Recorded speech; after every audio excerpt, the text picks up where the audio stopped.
Okay, if everyone can take their seats, I think we're going to get going.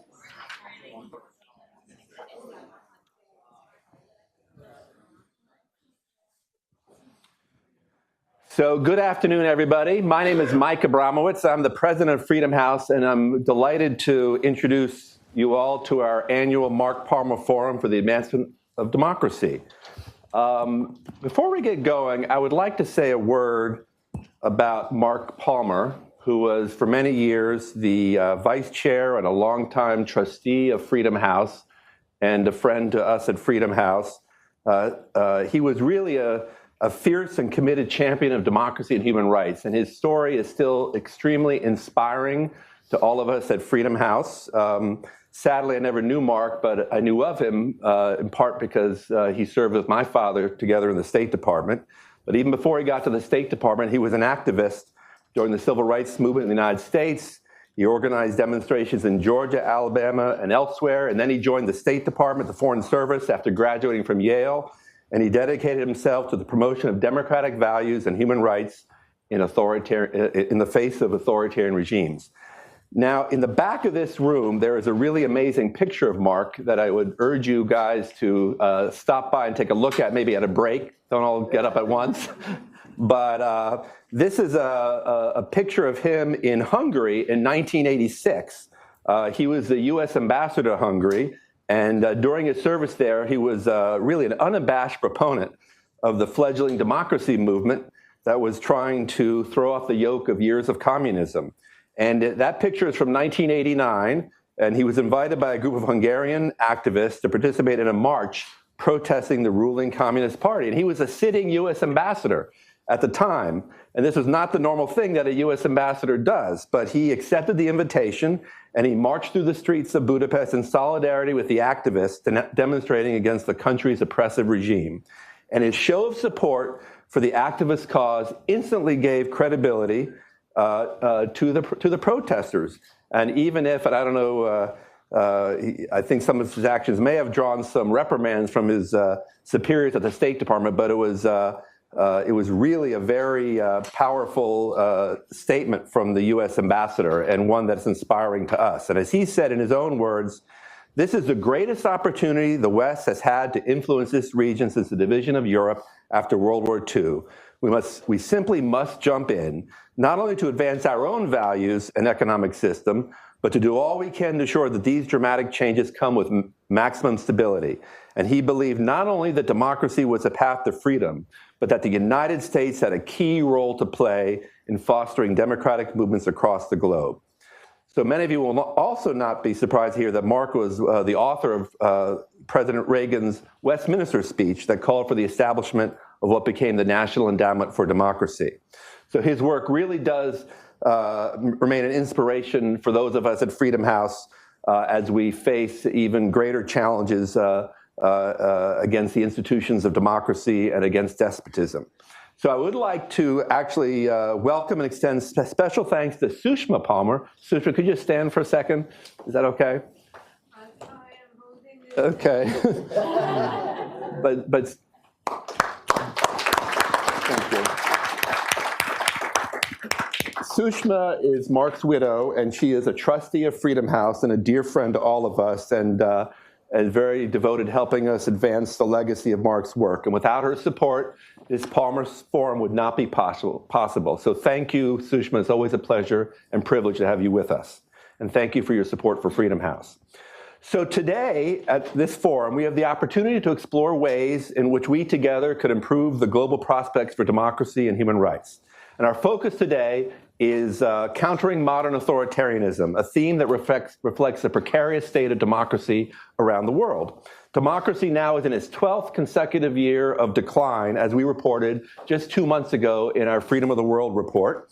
And more than 70 different countries around the world experienced a decline in their political liberties and civil liberties compared to just about 30 or so that had an improvement. So this is really a problem, a profound challenge to the world, to the liberal democratic order. What's particularly disturbing is that populism is gaining traction in nations that we previously thought had successfully transitioned to democracy. And populist movements are blatantly attacking democratic principles, including free and fair elections, equal protection of the law for all, freedom of the press, and the foundations of the rule of law. And at the same time, we're seeing authoritarian governments becoming emboldened.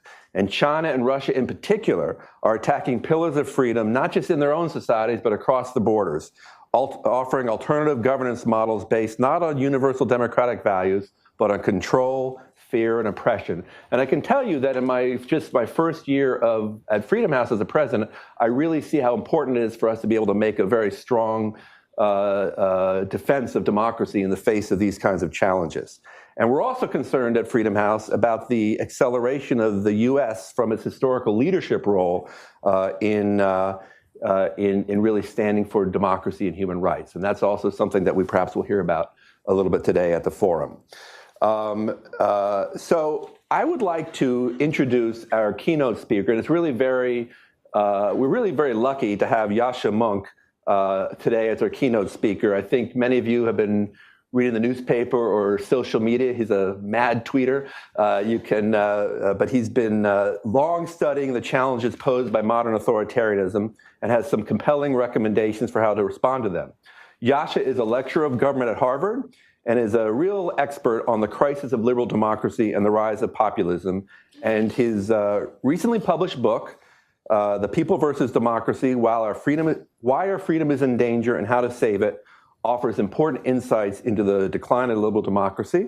I bought the book, haven't read it yet, but I think buying the book is like the first thing a friend can do. But our community really needs original, provocative thinkers like Yascha to join the committed legislators and courageous activists in this fight for liberal democracy. So I want to thank everyone for coming here today. We have a great turnout, and please join me in giving a warm Freedom House welcome to Yascha Mounk.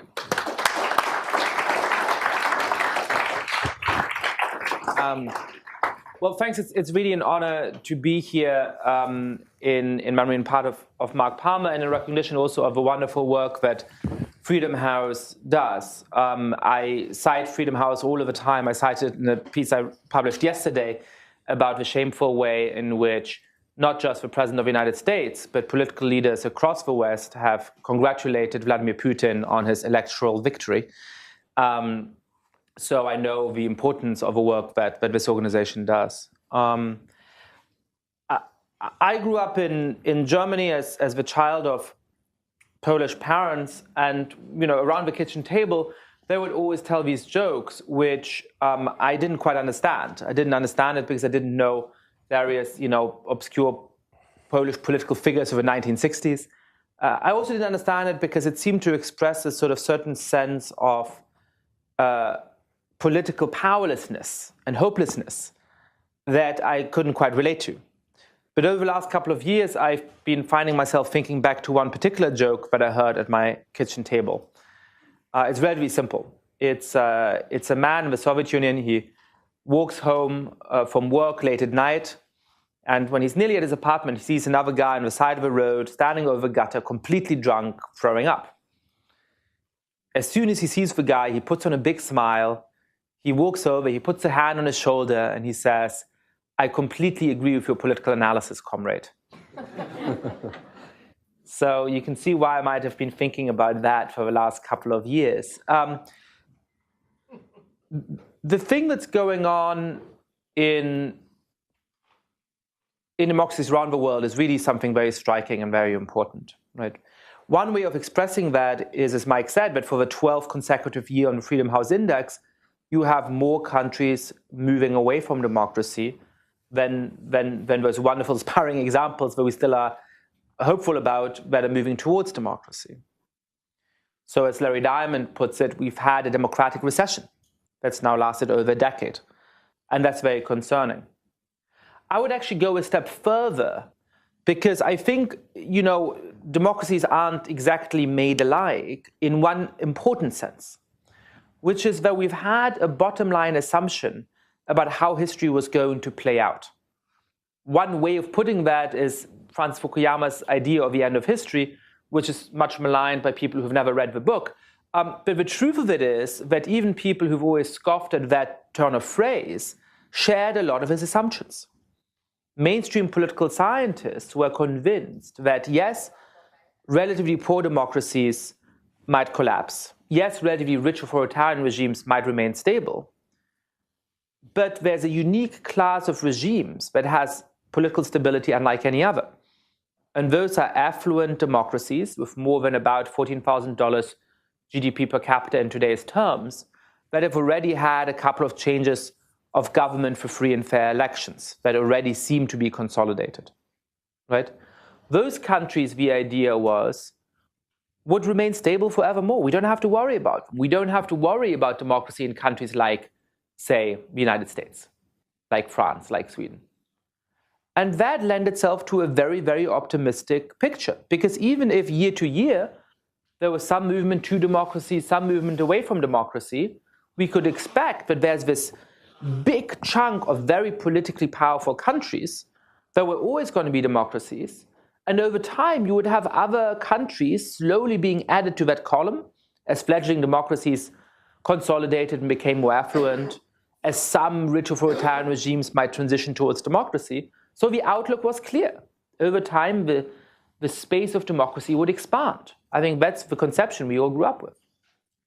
Well, at this point, I think that theory has gone out of the window. There's a couple of ways of thinking about that. One is that a consolidated democracy is supposed to be marked by the fact, in an oft-repeated phrase in the literature, the democracy has become the only game in town. What does it mean when democracy has become the only game in town? Well, it should mean at least three things. That most citizens are deeply committed to democratic institutions, that relatively few people are open to authoritarian alternatives to democracy, and most importantly, that all of the politicians and political movements that have actual power in the system have a deep commitment to basic democratic rules and norms. Well, I would argue that not only in parts of Asia or Africa where you have fledgling democracies, but in the traditional heartlands of democracy in North America and Western Europe, that is no longer the case. The United States is a particularly extreme case. Among older Americans born in the 1930s and 1940s, over two-thirds say that democracy is absolutely important, that it's essential to them to live in a democracy. Among millennials born since 1980, less than one-third do. 20 years ago, 1 in 16 Americans said that army rule was a good system of government. A few years ago, this is not people putting hope in Mr. McMaster, which I suppose they can no longer do since yesterday in any case. A few years ago, it had gone from 1 in 16 Americans to 1 in 6 who favor army rule as a good system of government. And you see similar figures in many other countries. Last year in a study, for example, I showed that the number of people who want a strong leader who doesn't have to bother with parliament and elections has gone from 16 to 33% in my native country of Germany, from 25 to 50% in France and the United Kingdom. So you see that people don't have the same attachment to democracy, that they're open to authoritarian alternatives for all kinds of reasons we can discuss in the Q&A. And the temptation, of course, is to say, well, who knows exactly what they mean? Who knows exactly what those kinds of polls actually signify? And that's a fair objection. That's why we also have to look at actual political behavior. But there, of course, we see the rise of politicians, of political movements, who don't respect the most basic rules and norms of the political system in many countries. And yes, I would call them authoritarian populists. And these authoritarian populists are managing to do something which Russia and China haven't quite managed to do, which is to actually create and offer a real ideological affirmative alternative to democracy. China is in many ways a very successful country in practice, but in theory, it's a mess. How do you emulate a state capitalist system that pretends to be communist with a very complicated political party? You know, if you are a country in Africa thinking about where do we go for our political future, it's very difficult to emulate that, right? Russia in various ways is less appealing. But a country like Hungary, a country like Poland, a political system that calls itself a liberal democracy or a hierarchical democracy can be emulated in many different countries. And that is a real risk. So we have to understand what a liberal democracy consists in, who these populists are. Now, populism is a weird term because it captures lots of different people who don't seem to have terribly much in common with each other. You may have noticed that our president, Donald Trump, does not appear to be overly fond of Muslims. But there are people who I would call populists, like Recep Erdogan in Turkey, who don't appear to be overly fond of anybody who isn't a Muslim. You have some populists who are right-wing economically and want to slash the welfare state and regulations for businesses. There are other populists who are left-wing, like, say, Hugo Chavez, the late Hugo Chavez, who certainly didn't agree on those kinds of things. So what do they have in common? Why should we think of them as part of the same political category? How is this helpful? Well, I think it is helpful for a simple set of reasons, which is that all of these populists share a political imagination and a political vocabulary.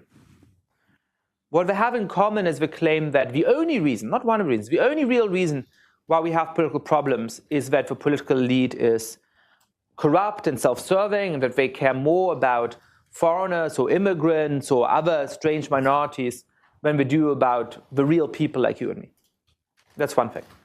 Another thing is that they claim, as Jan Werner Müller puts it, an exclusive claim to a moral representation of the people, which means that they speak for the people and nobody else does. I am your voice, Donald Trump said at the Republican National Convention. And anybody who disagrees with him is not a real American. That is a key claim that Trump is making here, Erdogan is making in Turkey, Orban is making in Hungary, Narendra Modi is making in India, and so on and so forth.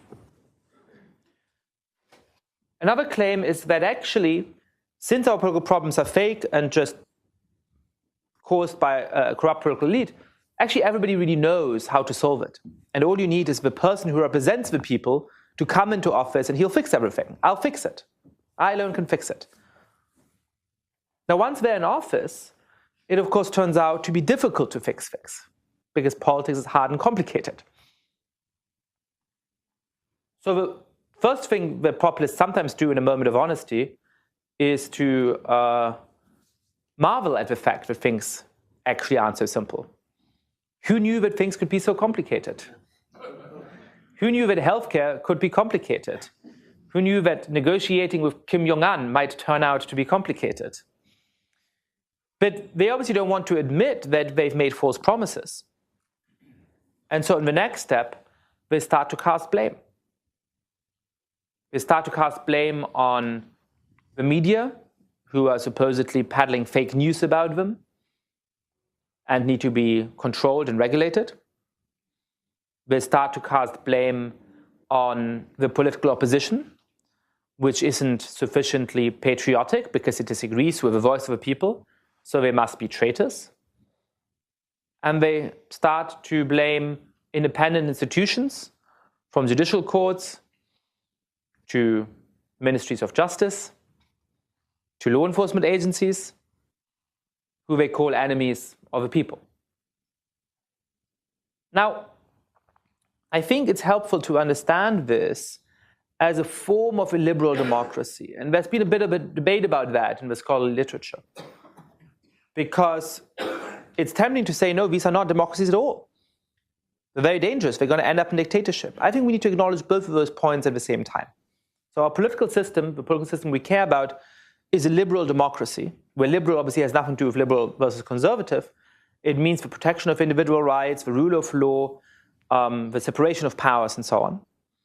And a democracy then is, quite straightforwardly, a set of political institutions that actually translates popular views into public policies. I mean, the way to understand a liberal democracy, the way to understand what populists want to do, is as a form of democracy without rights, as a form of a liberal democracy, which manifests itself, first of all, in the violation of the rights of unpopular minorities. Think of the referendum in Switzerland on the building of minarets a little less than a decade ago, where a majority of Swiss people voted to ban the building of minarets, so that the Swiss constitution now reads, and I quote, "There's freedom of religion in Switzerland. The building of minarets is forbidden," which doesn't make much sense. And that was criticized by many people as undemocratic.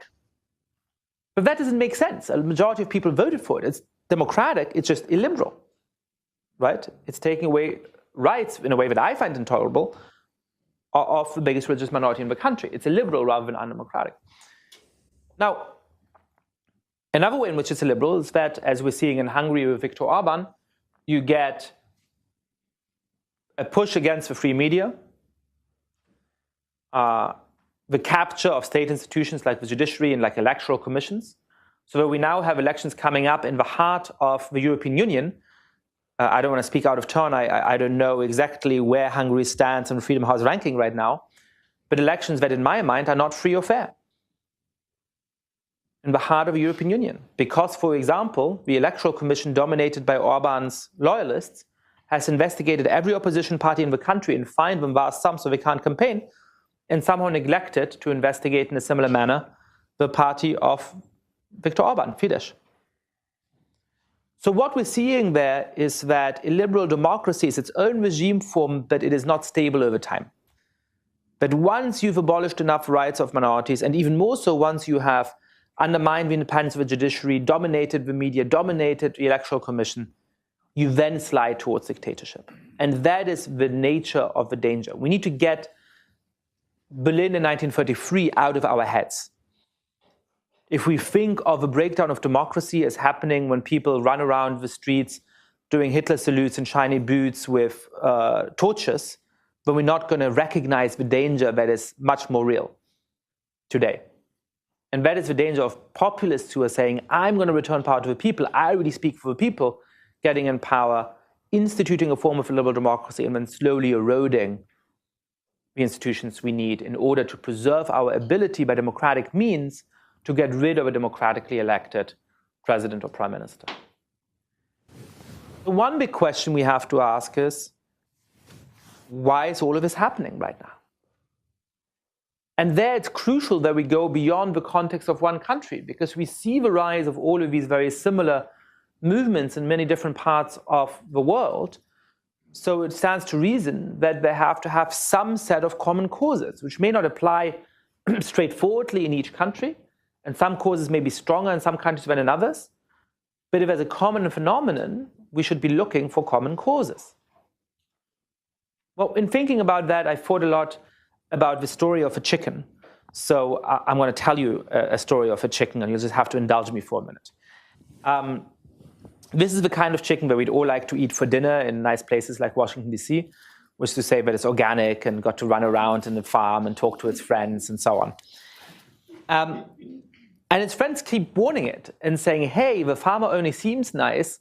One day he's going to come and kill you.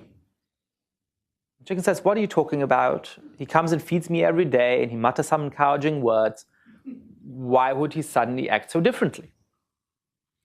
Well, Bertrand Russell, who I'm stealing the story from, writes in his nice dry wit that eventually the farmer does come to wring the chicken's neck, showing that more sophisticated views as to the uniformity of causation would have been to the chicken's benefit.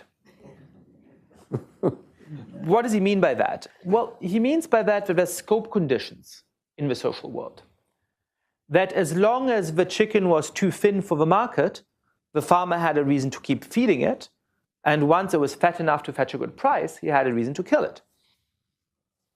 In the same way, if we want to understand how it is that democracy could be so stable in North America and Western Europe and a few other parts of the world for so long, and why it is that it now seems to no longer be stable, we have to ask the chicken question. We have to ask what was true during that long period of democratic stability that's no longer true.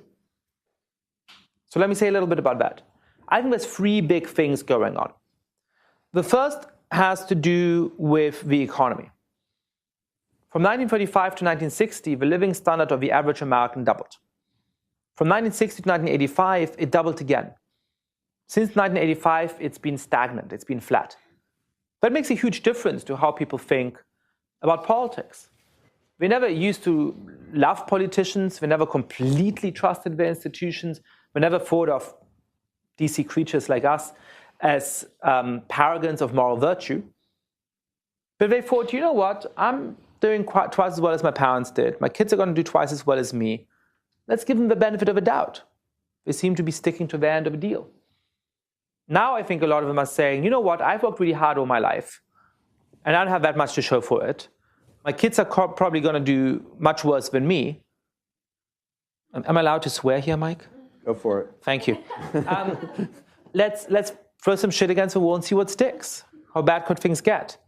Sorry that this was now a very mild form of swearing. I'll try and ramp it up for the next one. But that's a real transition. And while it's true, as some people have said in response to this economic argument, that you can't just look at how much money somebody makes and predict very well whether they have voted for Donald Trump or Hillary Clinton, for example.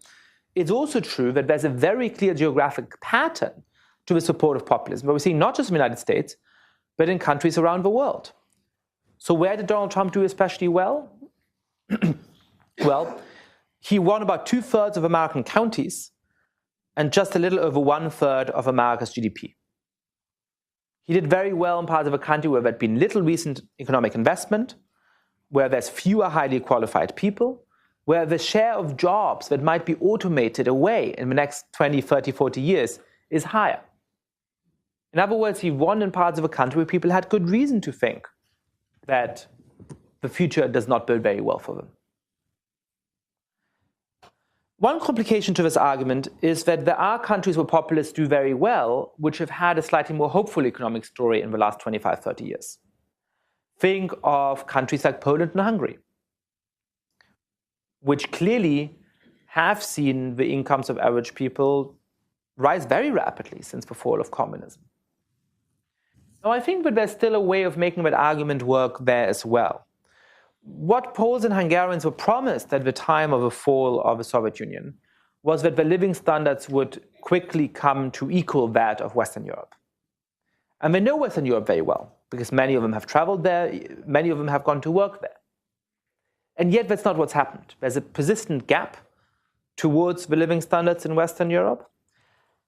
There's a huge gap within these countries between urban areas that vote for populists in much lower numbers and rural areas which have not nearly had the same development opportunity. And some of the people who have done best in those societies are former politically connected communist elites, and this is even worse when you go east of Poland and Hungary, who have basically captured the economy. And so even though they've improved economically, there's a deep sense of economic frustration and a deep anger about the inability of the political class to actually meet their promises. Okay, so one thing that people sometimes do is to sort of dogfight the economic causes against the cultural causes. Is it this or is it that? Well, as a general matter in your life, most people don't think in that monocausal way. They understand that things have complex causes. If somebody falls in love with you, hopefully it's not just for one character trait or quality that you have. And if somebody leaves you, it may be for more than one reason.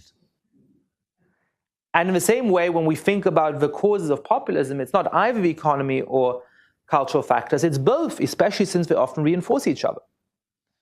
So think of most of the democracies in the world, especially most of the consolidated democracies in the world. They have been founded often on a mono-ethnic, monocultural conception of who truly belongs to society. There was a grain of truth to that. I don't think it's a coincidence that countries like Germany, where I grew up, were most stable, or first transitioned, let's put it this way, first transitioned towards democracy after World War II, which had been a giant exercise in ethnic cleansing across the continent. But even insofar as it wasn't true, even insofar as it's not true that all Germans descend from the same ethnic group and so on, the reality is more complicated than that, there was a very strong self-conception. And when you talked to a German in 1960, an Italian in 1960, a Swede in 1960, they would have said, well, it's obvious who really belongs in Germany. And it's obvious that somebody who's brown or black, somebody who's Muslim or Hindu, or for that matter Jewish, doesn't really belong, right? Now, thankfully, the notions of membership have started to become more inclusive in big parts of a continent. Legally, that has happened. It's easier for immigrants now to become citizens in these countries. Even culturally, a lot of people have embraced that idea. But it shouldn't really surprise us that this historically unique experiment of changing the self-conception of a mono-ethnic democracy into a multi-ethnic one is encountering a lot of resistance. And one of the reasons for that is that people have something to lose. If you're not the most affluent guy, not the most educated guy, you perhaps don't have the most social respect in your society, it's really tempting to say, well, at least I'm Italian and not one of those foreigners, right? Or to say, well, at least I'm part of a majority and I'm not one of those Turkish guest workers. Well, a few decades on, thankfully, there are politicians who are the children or grandchildren of Turkish guest workers in Germany. Your boss might be. And I celebrate that. But it's not surprising that to some people that means a loss of status. They can no longer say, well, at least I'm part of a majority and that makes me superior to others. And so it shouldn't surprise us that people are angry at that. Now, the United States and Canada are both similar and different. They're different in the obvious way that they've always been multi-ethnic societies. But they're similar in the sense that there's always been a very strict racial hierarchy, which gave huge advantages to one ethnic and religious group over others. Thankfully, we've come a long way in overcoming that. And while I'm not convinced that it's better to be a member of various ethnic or religious or sexual minorities in the United States today than it might have been 2 years ago, I think it's quite obviously better to be a member of those minorities today than it would have been 20 or 40 or 60 years ago. And we should actually celebrate that. But again, it's not surprising that some of the people who had the economic advantages and the status advantages that came with being a member of a majority group are rebelling against the idea that they have to give that up. Right? Now, again, there are parts of the world where there's less immigration, which don't seem to fit that story. Some of them, again, are in Central Europe, for example. But once more, I think that there's a similar story to be told in those countries. These are often places that have very obvious demographic stagnation and that have a very clear understanding of other societies undergoing this democratic transition, democratic shift. And so as people like Ivan Krastev have argued, the great Bulgarian political scientist, they have a fear of that cultural and social change happening even though that process is not yet very advanced in their own society. So we can understand the two things in the same way. Now, the third thing that I would add is that if you have the economic causes of deep frustration and lack of trust in the political system, and that often takes the form of this cultural anger over a changing sense of belonging and over a changing understanding of a nation, then social media can accelerate both of those things. 25 years ago, we had a form of the structure of communication which wasn't in some ways that different from what we had a couple centuries ago, which is to say that you had a few centers of communication, people who owned newspapers, publishing houses, television stations, radio stations, and they were able to broadcast to a lot of people. Through the rise of the internet, we've democratized that, so suddenly anybody could have a website and broadcast to the whole world. It was still difficult to find those websites for. Well, with the rise of social media, you no longer have to. So even if you only have 100 followers on Twitter, but you're filming somebody being reaccommodated on a United Airlines flight, and you tweet that video to your followers, and 10% of them retweet it, and 10% of them retweet it, and so on and so forth, it can be seen by millions of people in a very short span of time. What this does is, on the one hand, to make it easier for people in dictatorships to speak the truth about the dictator, to spread information that is important, to chronicle some of the wrongdoing that a dictatorial regime perpetrates. Even within our own society, it can empower important voices. Personally, I would count the students at Parkland High amongst those. but it also makes it easier for people to spread false information, to spread hateful views, and to organize politically against the establishment.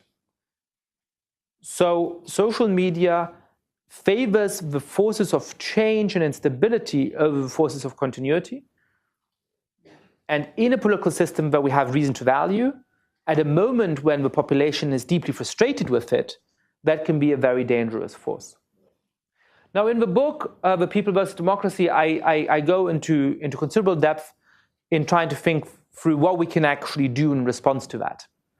And I don't want to I want to be sure that we actually have a chance to have Q&A, so I'm not going to go into great detail with those now.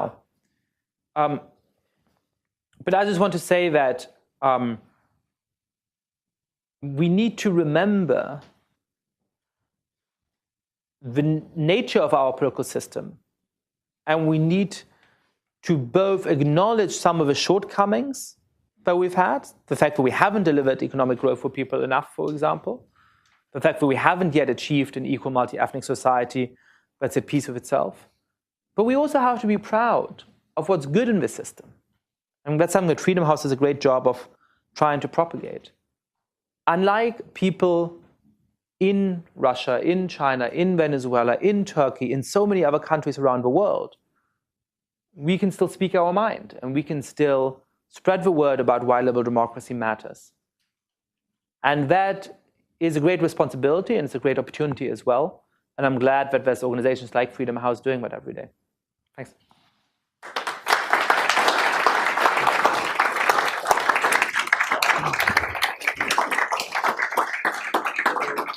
It's an opportunity to take questions for a few minutes and just state your name, rise, state your name. Do we have microphones, Bobby? Or? I can speak that. Okay, just go for it. Oh, we do have a microphone, just one way so everyone can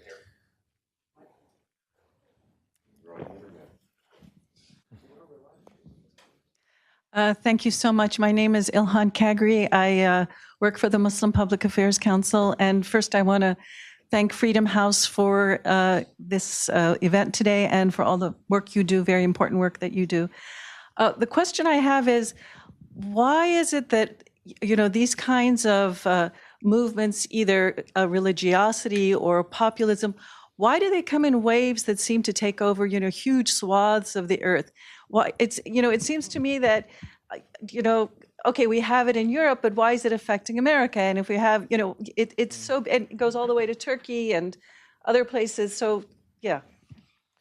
So I would say it is because some of these causes that I've been talking about are shared among those countries in different kinds of ways.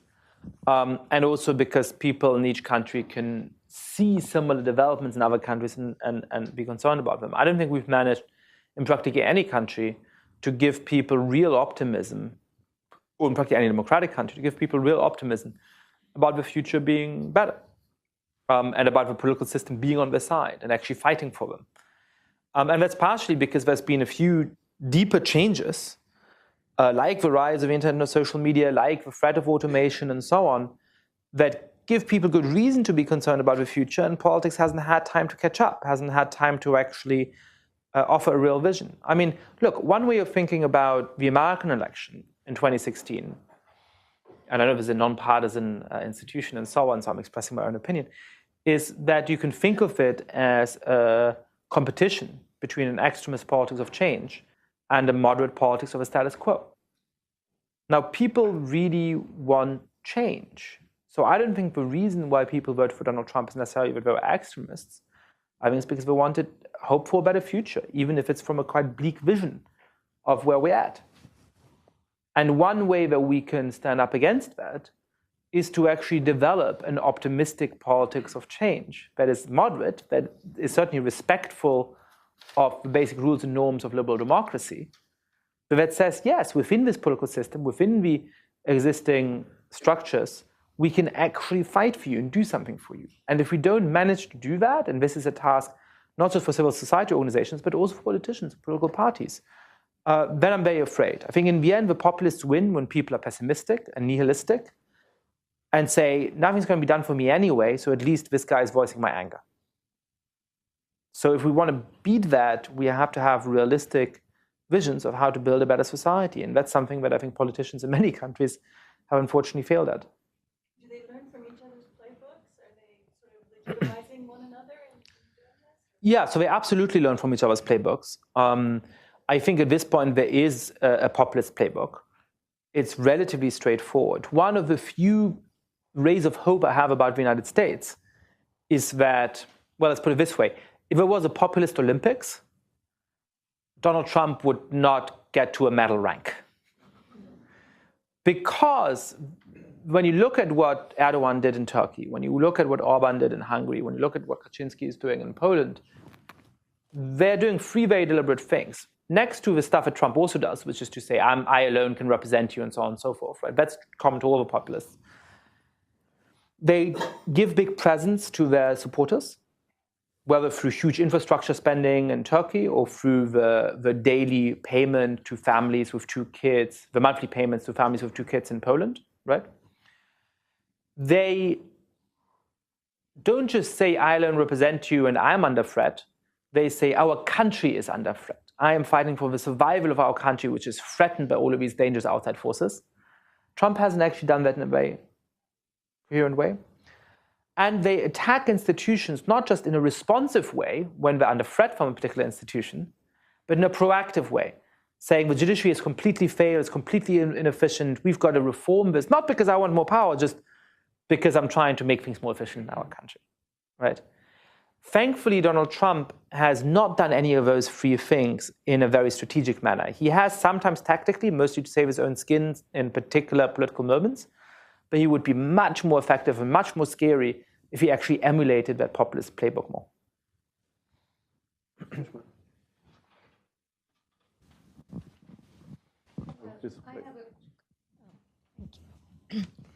I have a comment and a question.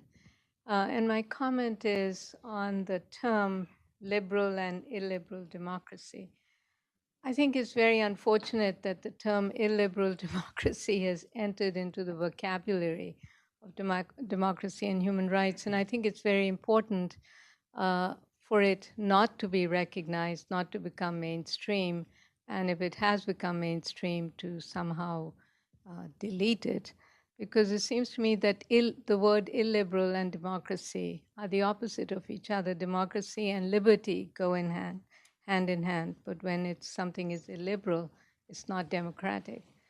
Just because Viktor Orban says so, we shouldn't necessarily accept it. So that's just a comment and a suggestion for the democracy and human rights community. The second is a question. I think I understood you to say that China, the system in China is very successful, even though it's difficult to emulate. If I understood that correctly, could you explain on what basis you say that the system or China is very successful? Thank you. So, I think that I can see the reason why I can see the reasons against using the term illiberal democracy, right? And one of them is that it does seem to give a certain kind of legitimacy to those systems of government. I still use it because I think it's very important for intellectual clarity. I think you're begging the question when you say the Swiss referendum on the minaret was undemocratic. Because people think, but there was a referendum and the majority of people voted for it. How is this? What does democracy mean? If not that a referendum in which the majority of people in a free election, I'm not talking about fake referenda with no real options and so on, right? This is a free election, right? If you call that undemocratic, I think people just get confused and say, well, then what is democracy? What are you talking about, right? And so I think that we need to explicitly defend the need for a political system that has these 2 elements. Yes, collective self-rule, the democratic element, but also individual self-determination, which is the liberal element, right? So I would say, no, it is right to use the term, but we need to always point out that liberalism and democracy don't go together in the sense that where one is there, the other one is always there. You can have a democratic system for a while that is not liberal. But they do go together in the sense that once you start slipping on one, the other is going to deteriorate quite quickly as well. So in my mind, a liberal democracy is not a stable regime form. It's a regime form that's always in danger of degenerating into straight-out dictatorship, as we're now seeing in countries like Hungary. But to be conceptually clear about what's happening in the world, it's still a term that we should be using. But we can disagree about that, obviously. On China, well, I mean, I didn't mean to say that China was sort of, in a deep normative sense, successful, but I think in a straightforward sense, it obviously is, right? I mean, it's produced tremendous economic growth, and in part through its quite clever policy of investing a lot of money in Africa and other countries, it is quite appealing in many parts of the world, and we need to recognize that. And all I wanted to say is that I think China actually would be much more appealing. Its ideological pull would be much stronger if it had a political model that could easily be exported. And thank God it doesn't. Because otherwise I would fear that even more countries in Asia and in Africa would be emulated to get closer to China and further away from the United States than they currently are. Sir? Oh, go ahead. Back there, and we'll come back here. How do you think that the rapid rise of populism challenges like theories of democratic consolidation? And do you think perhaps that maybe these countries that we thought were democratically consolidated or perhaps weren't as much as we thought they were? Yeah, we used to think of democratic consolidation as a one-way street, and it's not. Clearly, you can consolidate and then deconsolidate, which is why one of the early articles on this that I wrote with my colleague Roberto Fo was called democratic deconsolidation, right? But I think there's a deeper point here as well, which I'm trying to think through. I have a piece coming out in Foreign Affairs in the next issue, which is trying to puzzle through that, which is, why did people embrace democracy in the first place? And we'd like to tell this really optimistic story, which was actually sort of Fukuyama's story in the end of history, which is that we have this deep craving for individual self-determination and collective self-rule, right? And that the reason why Germans after 45, Japanese after 45, and so many other people around the world embraced democracy was that they realized only that they had these cravings and only liberal democracy could sate it. And that's optimistic, because if people are so committed to these values, then they're always going to be unhappy if a political system doesn't deliver them. Now, I think there's something to that, but I also think that one of the reasons why democracy was so successful and so ideologically dominant is that democracies throughout the post-war period were by far and away the most affluent countries in the world, the most powerful countries in the world, and so on and so forth.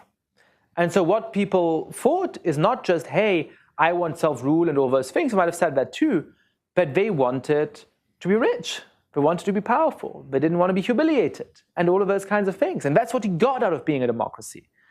Well, if the economic power in the world is shifting, and one of the things that I'm showing in this Foreign Affairs piece, which I'm also co-writing with Rob, is that for the first time in over a century, the global share of GDP of authoritarian powers is about to rival that of liberal democracies. And on top of that, countries like China in its coastal regions are actually now able to rival the standard of living of many democracies in the world. Well, that's really concerning about how people's behavior is going to change. So we have a question here from this gentleman, and then I'll come across there.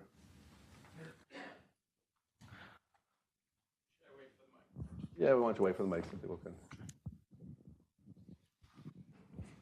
Hi, my name is Julian. I'm a graduate student at the School of Foreign Service in Georgetown, and I actually have a question about the past and the future. So we've seen with the rise of populism also the decline of social democratic and left-leaning parties all across the world. Actually, if you think about our home country, the SPD deteriorating, the Democratic Party here, Parti Socialiste in France. Do you think that the social democratic movements are somewhat to blame for not giving those people, when you follow your argument of economic frustration, a voice, and they've kind of adopted to the neoliberal economic model? That's the question about the past. And the question about the future. Just use the example of the United States. I think 8 million people are directly truck drivers and 15 million about related to the industry. With further automatization, I don't think that we go in the right direction of giving those people the chance to gain economic advantages and a decent economic income. So what do you think is the answer to that? Massive redistribution, or, I mean, a basic income, I'd be interested to hear your thoughts. Thanks. The two very straightforward questions.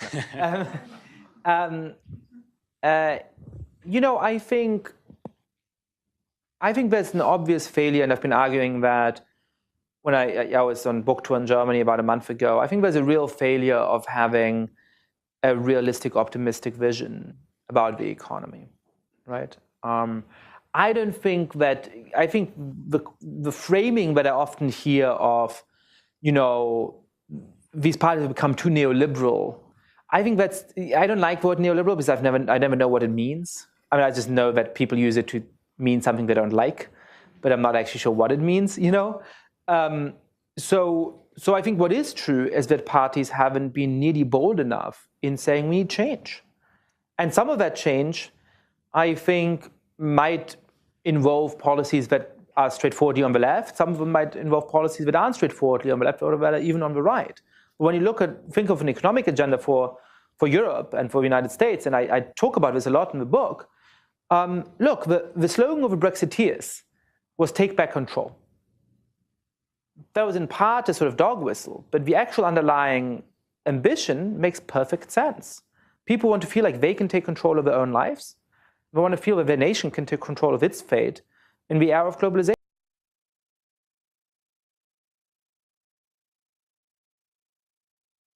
You could, for example, in Germany, emulate the policy that the United States has had for a long time, which I think is right, of requiring citizens to pay taxes in Germany, irrespective of whether they spend 200 days a year on a beach.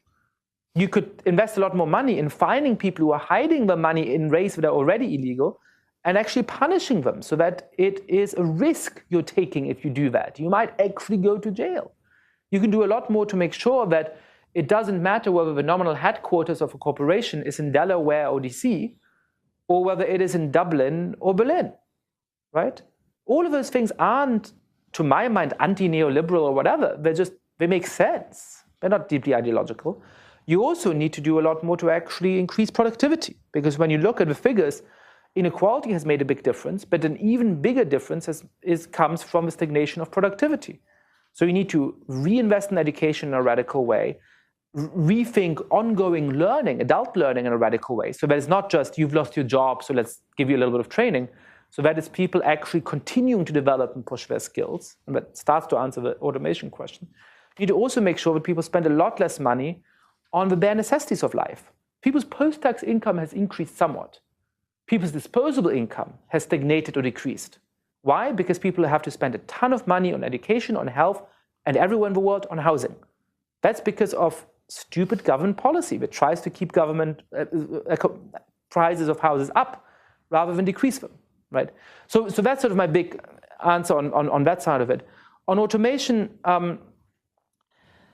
I don't think basic income is politically going to be successful for the simple reason that a lot of the people who vote for populists are middle class, lower middle class, with a real fear of social decline and a desperate wish to preserve their social distance from the lower classes, right? Telling them, hey, it's going to be fine. You're going to, get a basic income like everybody else who's on the bottom of society, while the top 20% of people like us are going to have a nice life and interesting jobs, is a political non-starter. But what we have, and one other thing that I'm sometimes asked about is the robot tax. Shouldn't we have a robot tax? I don't think so. But at the moment, we have a human tax. At the moment, a corporation that makes $1 billion revenue and has 10 employees pays a lot less in tax than a corporation that has $1 billion revenue and has 10,000 employees, because of a way that we tax wages and so on. That makes no sense, right? So there's changes that you can have along those lines, and you can have training that isn't saying, hey, the truck drivers are going to learn to be Google programmers. There might be 1 in 10,000 of them who can, and that's great. But it's saying, hey, you're a nurse at the moment. You don't really know how to use any technology. And now in the workplace, you're going to have to use an iPad. Let's help you master that straightforward technical skill and integrate it in a job that's actually reachable for you, where there's going to be great need in the future. Okay, we're sort of approaching being out of time, so I'm going to take 2 questions from that lady there and this gentleman here, and then we're going to go to our panel. Yes, hi, thanks, Ira Strauss, independent analyst. I support your defense of the term illiberal democracy, although we could have a long discussion as to what are the forces in the world that are appropriate to apply that to and whether you've got that right or not. But that's not the discussion I want. The question I want to raise is the implied assumption, I think, that what lies beyond that is authoritarianism. It seems to me the terminology would be improved if we took the term of J.L. Talman, totalitarian democracy, as what lies beyond that. And then I think you'd end up with a somewhat different typology. Erdogan's Turkey has strong elements of totalitarianism. It's not the same thing as traditional authoritarianism. The repressions are mass. There is a mass mobilizational party. There is mass mobilization. There is mass participation. And the elections are not entirely fraudulent, but even when they were entirely fraudulent in the Soviet Union, there was mass mobilization for all that. And an ideological, passionate regime, not a dispassionate authoritarian who tries to insulate himself from mass passions. So I'm wondering if that terminology would be better both as an endpoint and as a description of some of the current regimes. Iran, Turkey, China, which has strong residual totalitarian elements, and even Russia, which has a residual tradition of that. Let's just get this question here.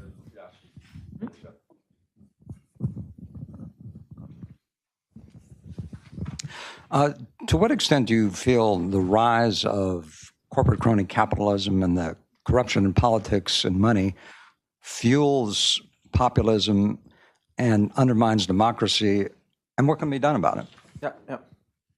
Both great questions. So, look, I agree with your premise, which is to say that there is a very important distinction between authoritarian and totalitarian regimes. And I think I agree with your sort of description of it, which is to say that in a totalitarian regimes, you have total mobilization of society, and there's really no space for being neutral. You can't say, I'm apolitical, I'm not going to sign any petitions against the president or prime minister or whatever, but I'm just not into politics, right? That's not something that in itself is seen as a hostile attitude in a truly totalitarian regime. Whereas in an authoritarian regime, you can't mobilize against the government, you can't criticize it, but if you want to say, hey, I'm just going to go about my private life and do my own thing and leave me alone, that's a completely fine option. Now, you raise a very scary prospect, which is that actually it may not just go from a liberal democracy to an authoritarian regime, to a dictatorship. It may then go on to a totalitarian regime. And that may well be a pathway that happens in some places. I hadn't thought of that quite in those terms before. But I would resist the description for now of most of the societies you've mentioned. I'm not an expert in all of them, so I want to say that carefully. But in most of them, I wouldn't say that we're yet at a stage of totalitarianism. And I think Russia is a great example of that. You don't have mass youth movements that you have to join in order to get access to a university post or a job or anything like that. It's not seen as suspect for people to say, I don't have a great interest in politics. You actually even have, you have independent associations. You can have an independent gardeners association, right? That is not the United Russia Gardeners Association. It's just an association for people to do gardening, right? So I think in all of those kinds of ways, it seems to me that Russia is an authoritarian rather than a totalitarian society for now. And I think that's true of many other countries as well. Crony capitalism and so on. Yeah, so part of the point of my topology actually is that if you think of us as having liberal democracy and you think of these two things as slightly separable entities, we want both normatively, but empirically they can go one without the other. I mean, to some degree, populism is a reaction against what I would call undemocratic liberalism or rights without democracy, which is to say a political system that we've had for a long time in many countries of the world, in which the rule of law is respected, the separation of powers is respected, individual rights by and large are respected, but we've done a less and less good job at actually translating popular views into public policies. And why have we done that? Because the role of money in politics is so big, because of the revolving door between lobbyists and legislators, because of a political elite that spends most of its time around very affluent people and donors and lobbyists and so on, and so they understand their concerns better than the concerns of ordinary people. And also because of technocratic institutions that often do a good job and might even be necessary, but that take a lot of decisions out of the hands of the people's representatives, out of the hands of legislatures, through the rise of central banks and independent courts and with more and more power and trade treaties and so on and so forth. And that's, half of that is easily solved. I mean, very difficult to put through, but conceptually easily solved, which is to say you have to have better regulation of money in politics, you have to have campaign finance reform and all of those obvious things. The other half is harder. And I have an article coming out about that in the Journal of Democracy in the next issue. And that's really trying to think of the technocratic dilemma. How do you solve the things that we need to deliver on, like getting 200 countries around the world to agree on what to do about climate change, while still having a democratic element in it so that you and I can have a feeling that we can influence that. And that's a really hard thing to do. Now, if you'll indulge me for 30 more seconds. You have a minute. I have a minute, all right. I know that sometimes, I don't often get the response that what I'm talking about is boring and unimportant, but I do sometimes get the response that it's depressing. So I don't want to leave you too depressed. So I want to say something at the end, which is heartfelt. I went to a talk a few months ago by Amos Oz, the great writer, and he said, there's a big fire raging out there, and it can feel helpless to know what to do about it. And each of us only has a little glass of water in our hands, right? And if we go to the water and pour the water on the fire, our little glass of water is not going to make a difference to this big fire. So what do? This is hopeless. And he says, well, but actually all of us have a glass of water in our hands. And there's a bunch of us. And so if each of us takes our glass of water and puts it in the fire, then we might just be able to put it out. I think another way of putting this is that, when I grew up politically, there was a whole bunch of things I cared about, but I thought the basic parts of our political system are safe, and so it doesn't make that huge a difference what I do. I mean, now we're at a moment where the scary and depressing part is that I can't promise you a happy end, but liberal democracy is embattled, not just in countries like Kenya, which is tragic, but where that might have been expected, but in countries like the United States and Germany and Sweden and Hungary and Poland. But that means that what we do now really matters, and we still have a liberty to do something. So it's both our responsibility and in a certain weird way, our privilege to be able to do that, to go and fight for our values. So let's. Thanks.